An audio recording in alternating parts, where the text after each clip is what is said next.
Gratuitas public domain boobies. This edition of the Ridley Report is brought to you by nhliberty.org.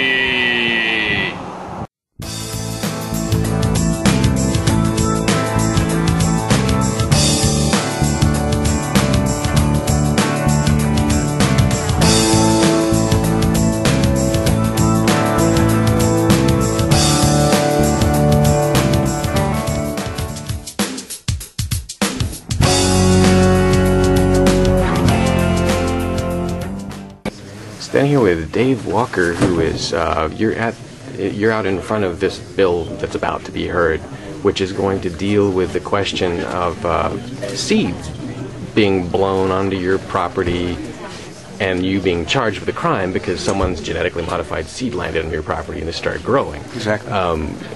It sounds outrageous on its face, but why does this need a bill?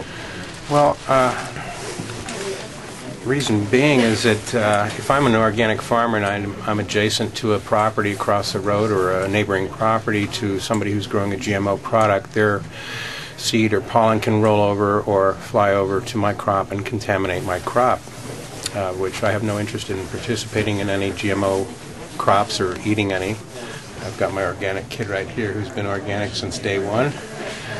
So we want to maintain, especially in the heirloom categories, seed banks that are passed on from generation to generation for, in some countries many years, hundreds of years, without contaminating them and altering the genetic string of these seeds. So I guess my concern would be that this creates some new liability. If somebody else's seed gets blown on your property, then they're held to blame?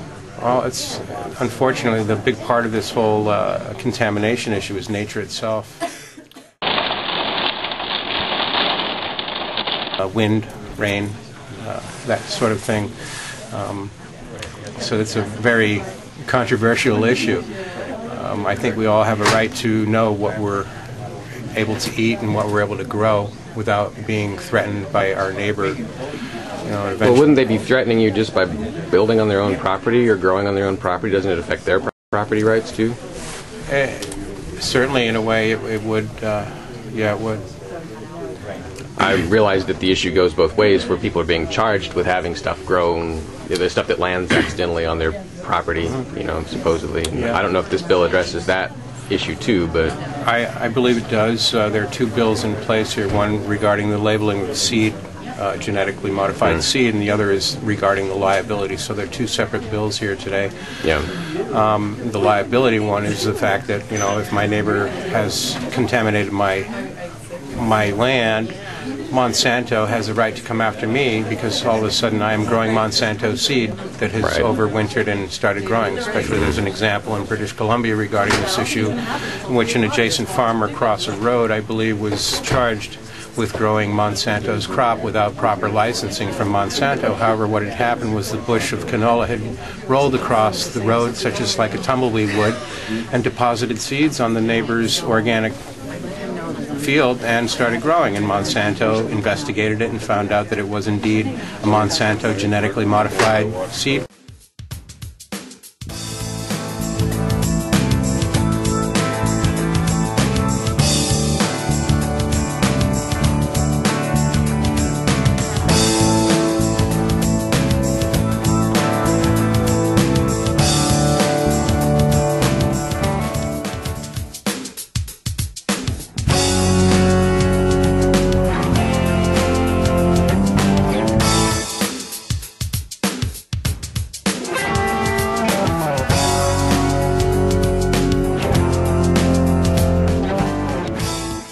This edition of the Ridley Report is brought to you by the New Hampshire Liberty Alliance at nhliberty.org. Now, if you were to go over to the State House in New Hampshire and say, nhliberty.org, well, lots and lots of nhliberty.org members would hear you because they're all over the place at the State House. You can't swing a fist without hitting one of them. I hope you'll join them at nhliberty.org. Or maybe I should say, I hope you'll join us, because I am a member. Gratuitas.